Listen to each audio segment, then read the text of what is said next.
Some people spend their whole lives searching for the moment that changes everything. Mine arrived disguised as a babysitting job that paid $25 an hour. At 24 years old, I had learned not to ask too many questions when rent was overdue. My tiny apartment in Queens barely deserved to be called home. The radiator rattled through every winter night. The kitchen sink leaked whenever I turned on the faucet, and my bank account had exactly $43 left after paying my electric bill. I loved children, though. They never cared that my shoes were 2 years old or that I bought my groceries from the clearance shelf. They only cared if someone listened when they spoke. That Monday morning, my phone buzzed while I was folding laundry at the neighborhood laundromat.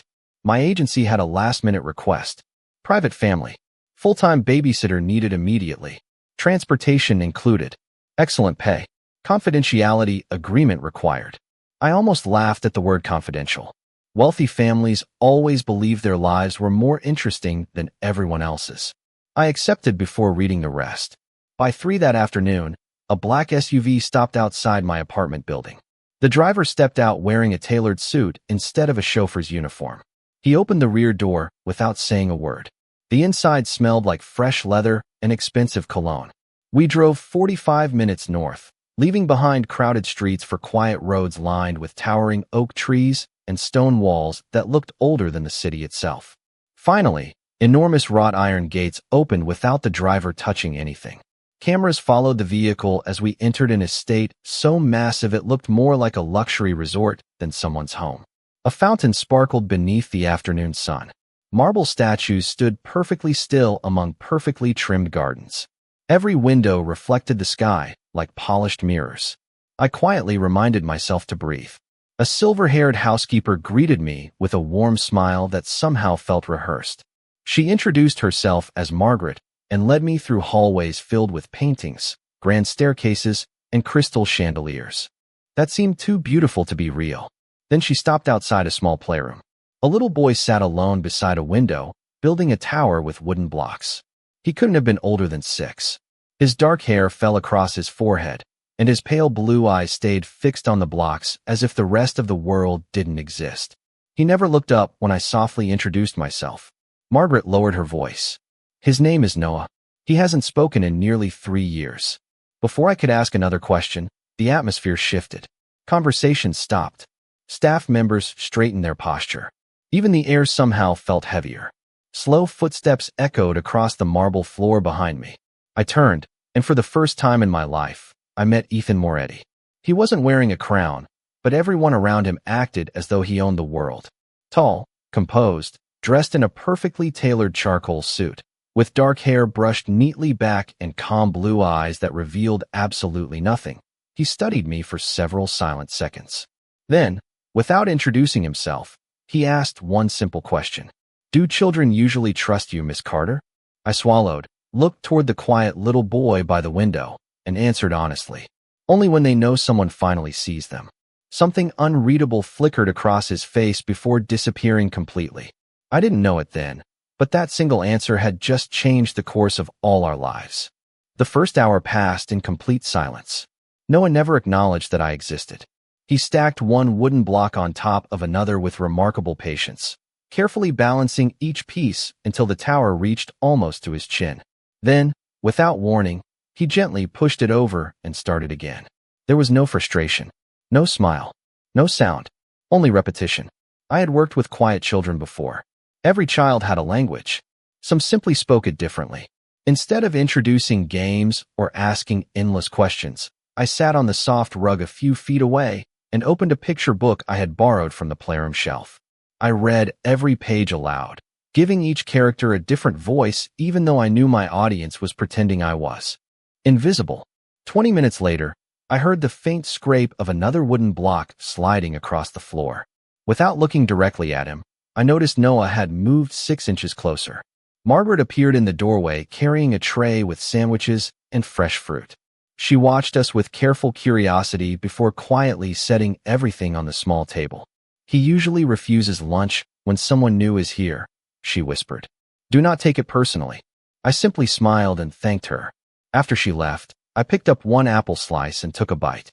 "I think apples taste better when somebody else finishes the bag," I said to nobody in particular. A full minute passed. Then I heard another tiny sound. One apple slice disappeared from the plate. I kept reading as though nothing unusual had happened. Sometimes trust arrived 1 inch at a time. Late that afternoon, the sound of a piano drifted through the enormous house. Slow, thoughtful notes echoed along the hallways, filling every corner with quiet elegance. Noah stopped building. His eyes lifted toward the doorway for the first time all day. He stood without a word and slowly walked into the hallway.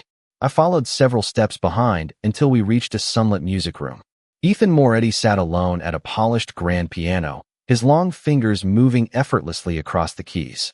He did not notice us immediately. His expression was completely different from the man I had met earlier.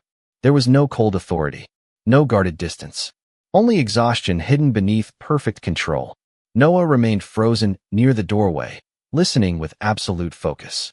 Ethan finally looked up and saw us standing there. The music stopped instantly. The warmth vanished from his face as naturally as a light switching off. "Did he cause any problems?" he asked. "None," I answered. He built 3 towers, ate part of his lunch, and listened to every page of a story. Ethan looked surprised, although only for a fraction of a second. He listened, every single word. His eyes shifted toward his son, who quietly lowered his gaze again. For several silent moments, nobody moved. Then Ethan looked back at me. "Most babysitters quit before dinner," he said, calmly. "Some leave before noon." I smiled without thinking. "Children do not scare me, Mr. Moretti." He held my gaze a little longer than before, almost as if he were measuring something he could not quite explain. "Good," he finally replied, "because I have a feeling Noah has already started measuring you." The next morning, I arrived 15 minutes early, carrying a paper bag from the little bakery 2 blocks away from my apartment. I had noticed yesterday that Noah had quietly eaten every apple slice, but ignored the expensive pastries waiting in the kitchen. Children often preferred simple things over perfect ones. Margaret greeted me with the same gentle smile. "He has been sitting by the front window for 10 minutes, she whispered. "He has never waited for anyone before."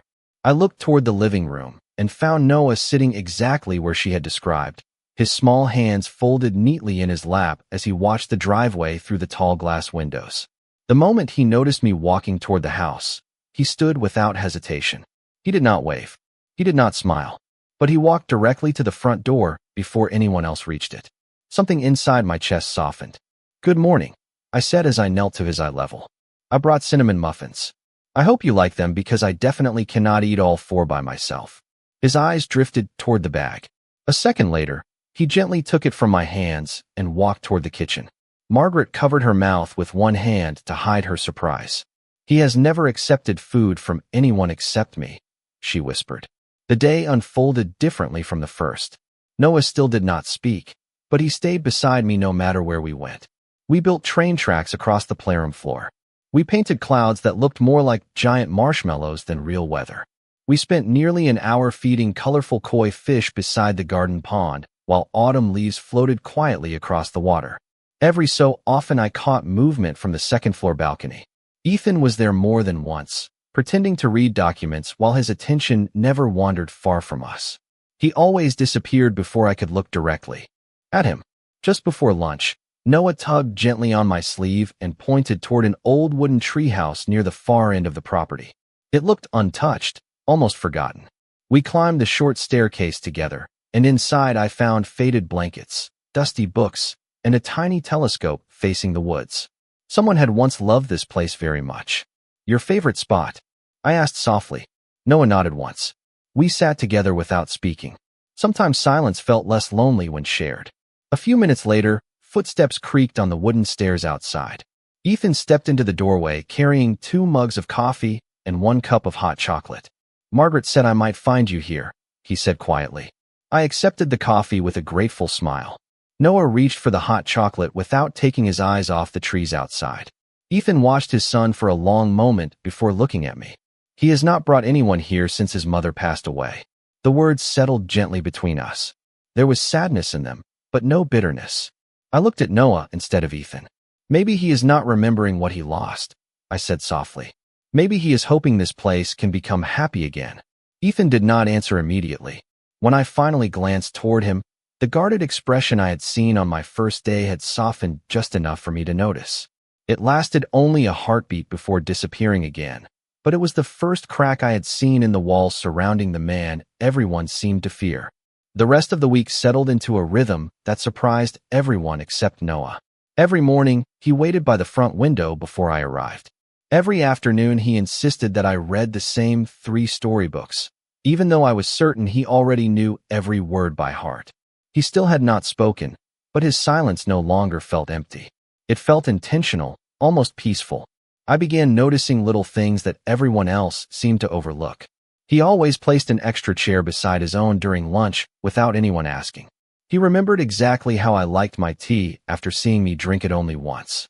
When I accidentally left my favorite notebook in the garden, I found it resting neatly on the playroom table the next morning. Children always found their own ways of saying, "I trust you." One rainy afternoon, thunder rolled softly across the sky while Noah and I built an enormous cardboard castle in the living room. We used blankets for roofs, crayons for stained glass windows, and old delivery boxes Margaret had saved in the pantry. By the time we finished, the castle leaned slightly to one side, looking wonderfully imperfect. Noah crawled inside and looked at me with the faintest sparkle in his blue eyes. I crawled in beside him, and together we watched raindrops race down the tall windows. "Every castle needs rules," I whispered. "Rule number 1. Nobody is lonely inside these walls." Noah looked at me for several quiet seconds before slowly nodding. A gentle knock interrupted the moment. Ethan stood outside the cardboard doorway, still wearing a dark suit despite the rainy afternoon. He stared at the ridiculous castle occupying the center of his elegant living room. For a moment, I thought he might ask us to clean everything up immediately. Instead, Noah reached out and lightly tugged on his father's sleeve. Ethan looked down, surprised by the invitation. "Do I have permission to enter?" he asked with unexpected seriousness. I smiled. "Only if you agree to follow the rules." He raised one eyebrow. "And those are, no business, no phones, no pretending you are too important to sit on the floor." To my astonishment, Ethan removed his jacket, folded it neatly over a nearby chair, and lowered himself onto the carpet beside us. The expensive watch on his wrist caught the afternoon light as he awkwardly crossed his legs. Noah watched every movement carefully before handing his father a blue crayon. Ethan accepted it without hesitation. For nearly 30 minutes, none of us said very much. We simply colored cardboard walls, laughed quietly when the roof collapsed twice, and rebuilt it together. It was the first time I had seen Ethan relax completely. The lines around his eyes softened. His smile, although brief, looked genuine instead of practiced. When Margaret walked into the room carrying warm cookies, she stopped in the doorway, completely speechless. I followed her gaze. The feared businessman everyone tiptoed around was sitting barefoot inside a cardboard castle while his son carefully drew a bright yellow sun above the entrance. Margaret's eyes filled with tears before she quietly stepped back into the hallway. That evening, as I gathered my bag to leave, I overheard 2 longtime staff members speaking near the staircase. "I have worked here for 12 years, one whispered. "I have never seen Mr. Moretti laugh until she arrived." I lowered my eyes and walked toward the front door, pretending I had heard nothing. But deep inside, I could not ignore the feeling that something much bigger than a babysitting job had quietly begun changing all 3 of our lives. By the second week, the house no longer felt unfamiliar. I knew which floorboard outside the library made the softest creak. I knew that Margaret always hummed old jazz songs while arranging fresh flowers in the dining room. I knew Noah preferred blue crayons over every other color and refused to drink hot chocolate unless there were exactly 2 marshmallows floating on top. Without realizing it, I had memorized the rhythm of a place that had once intimidated me. One Friday afternoon, Ethan informed us that he would be working from home instead of leaving for the city. He settled into the library with stacks of documents while Noah and I spent the afternoon baking chocolate chip cookies. Flowers somehow ended up on the kitchen counter, the floor, and even the tip of Noah's nose. I laughed as I gently brushed it away.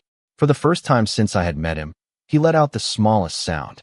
It was barely louder than a whisper, but it was unmistakably a laugh. Every conversation in the kitchen stopped. Margaret slowly lowered the mixing bowl in her hands. One of the cooks quietly turned away to wipe tears from his eyes. Before I could even process what had happened, hurried footsteps crossed the marble hallway. Ethan appeared in the doorway, his expression filled with concern until he saw Noah standing beside me with flour on his face and a cookie cutter in his hand. "What happened?" he asked softly. "Nobody," answered immediately. Margaret smiled through watery eyes. "He laughed, sir." Ethan looked at his son as though he had been handed something impossibly fragile. Noah lowered his head shyly, but the corners of his mouth still held the faintest trace of that tiny smile. Ethan slowly walked closer, careful not to interrupt the moment. Then he looked at me. There were countless things he could have said, yet he simply whispered, "Thank you." I shook my head. "I did not do anything special." "That is exactly what made the difference," he replied. Later that evening, after Noah had fallen asleep with his favorite storybook resting on his chest, I stepped outside onto the back terrace to enjoy the cool autumn air before heading home. The gardens glowed beneath rows of warm lanterns, and the fountain reflected hundreds of tiny lights across the still water. Ethan joined me a few minutes later, carrying 2 mugs of tea instead of coffee. He handed one to me without saying a word. We stood quietly, listening to the gentle sound of the fountain. Finally, he broke the silence. "Noah has not laughed since his mother died." His voice remained calm, but I could hear years of quiet sorrow hidden beneath every word. I wrapped both hands around the warm mug. "Children remember love even when they cannot explain it," I said. "Sometimes they only need permission to feel safe again." Ethan stared across the gardens for a long moment before speaking again. "I spent years trying to give him everything money could buy." "Maybe," I answered carefully. "He was only waiting for something money never could." Ethan smiled, not because the truth was easy to hear, but because someone had finally spoken it without fear. As I walked toward the front gates a few minutes later, I noticed one of the security guards watching the driveway more closely than usual. Another quietly spoke into an earpiece before glancing toward the road beyond the estate. It lasted only a moment, yet something about the sudden change unsettled me. I looked back once and saw Ethan standing beneath the terrace lights with Noah beside him, both watching until my car disappeared beyond the gates. None of us realized that someone else had begun watching too. The uneasy feeling followed me into the next week like a shadow that refused to disappear. Nothing looked different on the surface. Noah still waited by the front window every morning. Margaret still greeted me with fresh flowers arranged throughout the house. Ethan still disappeared into meetings that seemed to begin before sunrise and end long after dark. Yet the atmosphere had changed in ways that were impossible to explain. Security vehicles quietly doubled around the estate. Visitors were announced before they reached the front door. Even the cheerful gardeners now wore small communication earpieces beneath their caps. Nobody discussed it, but everyone noticed. I convinced myself it had nothing to do with me. One crisp Tuesday afternoon, Noah and I walked through the gardens collecting colorful autumn leaves for a school art project. He carefully chose every leaf as though each one carried a special story. We reached the old pond where the koi fish gathered beneath the wooden bridge. Noah leaned over the railing, smiling faintly as bright orange fish circled beneath the water. I stood beside him holding our basket of leaves when I noticed a black sedan parked beyond the outer fence where visitors rarely stopped. It remained there for only a minute before quietly driving away. Perhaps it meant nothing. Still, I remembered it. Later that evening, after Noah had fallen asleep during our bedtime story, Ethan asked if I would join him for a cup of tea in the library before heading home. The fire crackled softly inside the stone fireplace, while rain tapped gently against the tall windows. Shelves filled with leather-bound books surrounded us, making the enormous room feel unexpectedly peaceful. Ethan closed the folder resting on his desk and looked directly at me. "I need to ask you something," he said. I nodded. "Have you noticed anyone unusual near your apartment or while traveling here?" The question caught me completely off guard. I hesitated before mentioning the unfamiliar sedan near the garden. His expression remained calm, but his eyes sharpened almost instantly. "If anything ever feels out of place, even if it seems unimportant, tell me immediately." I frowned. "Is Noah in danger?" He was silent for several seconds. "I make every decision believing I can protect the people under this roof," he answered carefully. "But protecting people also means paying attention before problems become real." I appreciated that he never tried to frighten me. He simply wanted me to stay aware. As my driver prepared to take me home that night, Ethan walked with me all the way to the front entrance instead of stopping inside, as he usually did. Noah, wrapped in his blue blanket, stood sleepily beside Margaret on the front steps. Just as I opened the car door, I heard the sound I had secretly hoped for ever since the day we met. Emily. I froze. Slowly, I turned around. Noah stood there looking directly at me, his small hands gripping the blanket. His voice was quiet from years of silence, but it was unmistakably clear. See you tomorrow. Tears filled my eyes before I could stop them. Ethan looked at his son in complete disbelief, unable to speak at all. I smiled through my tears and waved. I promise, I whispered. I will see you tomorrow. None of us knew that tomorrow would ask all three of us to keep promises we had never expected to make. The next morning I arrived exactly as promised, but before the front gates opened, the security officer politely asked for my identification a second time. He apologized with a respectful smile, explaining that new procedures had been put in place overnight. I nodded without asking questions. Inside the estate, everything appeared as beautiful as ever. The fountain shimmered beneath the morning sun. Fresh flowers lined the entrance.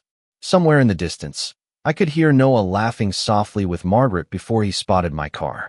The front door opened before I even reached the steps. Noah ran toward me, stopping just short of throwing his arms around me, as though he was still learning what felt natural after years of silence. Good morning, Emily, he said, his voice a little stronger than the night before. I smiled so widely that my cheeks hurt. Good morning, Noah. Margaret quietly wiped another happy tear from the corner of her eye. Even the house seemed brighter. Throughout the day, Noah spoke a little more with every passing hour. Most of his sentences were short, sometimes only 2 or 3 words, but each one felt like watching spring arrive after an endless winter. We spent the afternoon finishing his leaf collection before creating a scrapbook filled with drawings and tiny handwritten captions. When he struggled to spell the word beautiful, I helped him sound out every letter until he proudly wrote it himself. Ethan watched from the library doorway longer than he realized. When our eyes met, neither of us looked away immediately. There was gratitude in his expression, but something else had quietly joined it. Something warmer. Something neither of us seemed ready to name. Later, while Noah attended an online tutoring session, Ethan invited me to walk through the gardens. The air carried the crisp scent of fallen leaves, and a gentle breeze stirred the branches overhead. We walked side by side without hurry. I received 3 requests this week from families offering twice your salary, Ethan said calmly. I laughed. That is an unusual way to start a conversation. The corner of his mouth lifted. I turned every one of them down before they ever reached you. I stopped walking. You cannot make decisions about my career without asking me. He nodded once. You are right. His answer surprised me more than his confession. Then why did you? He looked toward the pond where Noah had spent so many peaceful afternoons. Because for the first time in years, my son believes tomorrow will be better than yesterday. I was afraid someone else might take that away. His honesty settled gently between us. You cannot protect every good thing forever, I said quietly. No, he admitted, but I can appreciate it while it is here. Before I could answer, one of the security officers approached at a respectful pace and quietly handed Ethan a sealed envelope that had just arrived at the front gate with no return address. Ethan thanked him and waited until the officer walked away before opening it. Inside was nothing except a single photograph. I recognized it immediately. It was a picture of Noah and me feeding the koi fish beside the pond only. Days earlier, there were no words, no signature, only the unmistakable reminder that someone outside the estate had been watching us far more closely than any of us had imagined. I could not stop thinking about the photograph.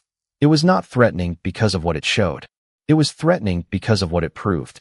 Someone had been close enough to capture a quiet afternoon that should have belonged only to us. Ethan slipped the picture back into the envelope without a single change in his expression, but I had known him long enough to recognize the silence that appeared whenever he was deeply concerned.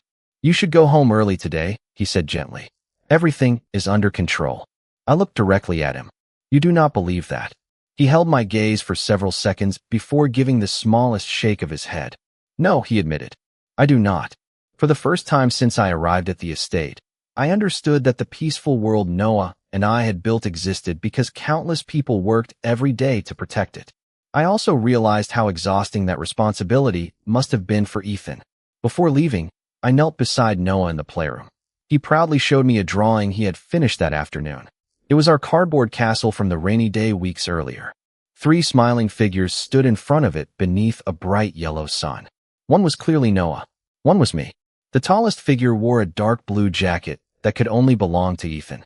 Above the drawing, written in careful, uneven letters, were 4 simple words. My favorite people together. My heart tightened. I folded the picture carefully and placed it inside my notebook, promising him I would keep it safe forever. As I walked toward the front entrance, Ethan stopped beside the grand staircase. Emily. I turned. Would you consider staying at the guest house for a few days? He asked. Until we understand who sent the photograph. I knew his request came from concern, not control. Even so, I quietly shook my head. If I disappear from my normal routine, whoever is watching will know they succeeded in frightening us. A faint look of surprise crossed his face. You are braver than you realize. I smiled softly. No, I just learned courage from watching a little boy find his voice again. He looked toward the playroom where Noah was laughing with Margaret. You have changed more lives than you know. I left the estate that evening with unexpected confidence, but halfway home I noticed the same black sedan several cars behind mine. It never drove too close. It never tried to pass. It simply remained there through 3 different intersections before finally turning onto another street. Perhaps it was coincidence. Perhaps it was not. When I reached my apartment building, I found a small package resting outside my door with no shipping label and no sender's name. Inside was a brand new sketchbook, identical to the one Noah loved using at the estate. Tucked between the first 2 pages was a single handwritten note. It contained only 1 sentence. Some families are worth protecting. I read the words again and again, trying to understand who had written them. Then my phone rang. Ethan's name appeared on the screen. The moment I answered, I heard something I had never heard before. Relief. Thank goodness, he said quietly. I just wanted to make sure you arrived home safely. The following morning, I returned to the estate carrying the mysterious note inside my notebook. I intended to show it to Ethan before Noah's lessons began, but the moment I stepped through the front door, I realized something had changed. Not because of fear, because of peace. The tension that had quietly settled over the house during the previous days had begun to lift. Margaret welcomed me with the brightest smile I had ever seen. Someone has been waiting for you, she whispered. Before I could ask who she meant, small footsteps hurried across the marble floor. Noah stopped in front of me, proudly holding another drawing against his chest. I made this before breakfast, he said with growing confidence. This time the picture showed 3 people standing beneath the old treehouse, holding hands beneath a sky filled with stars. In one corner he had carefully written, "Home is people." I felt tears gather before I could stop them. Ethan appeared beside the staircase, watching his son with quiet admiration. The investigation is finished, he said after Noah ran to show Margaret his newest masterpiece. The photograph and the package came from someone who wanted to remind me that the people I love matter more than the things I own. It was not a threat. It was a warning to stop hiding behind work before I lost what truly mattered. I studied his face. For the first time since we met, I saw no walls left to hide behind. Only honesty. Later that afternoon, the 3 of us returned to the old tree house with fresh blankets, new books, and a telescope Noah insisted belonged near the window. We laughed as we dusted forgotten shelves and opened every creaking window to let the autumn breeze inside. It no longer felt like a place trapped in memories. It felt like the beginning of new ones. As the sun slowly disappeared behind the trees, Ethan asked Noah to wait outside for just a minute. The little boy happily ran down the wooden steps to count squirrels near the garden. Ethan remained beside me in the quiet treehouse, sunlight stretching across the wooden floor between us. When you first arrived, he said softly, I hired a babysitter. He paused before continuing. Somewhere along the way, my son found his voice again. I remembered how to smile. And this house finally became a home. My heart raced, but not from uncertainty, from recognition. He reached into his jacket pocket and removed a small silver key instead of a ring. This opens the front door, he said. Not because I expect you to stay, because I never want you to wonder whether you belong here. I wrapped my fingers around the key, overwhelmed by the simple trust it represented. Before I could answer, Noah burst through the doorway with a wide grin. Family picture, he announced proudly. Margaret followed behind carrying a camera, laughing as she insisted the light was perfect. We stood together beneath the old treehouse, Noah between us holding both of our hands without hesitation. The camera clicked just as he looked up and said the words that none of us would ever forget. "This is my favorite family." In that quiet moment, I finally understood something money could never purchase and power could never command. The safest place in the world is not built from walls, gates, or promises. It is built one act of kindness at a time until strangers become home.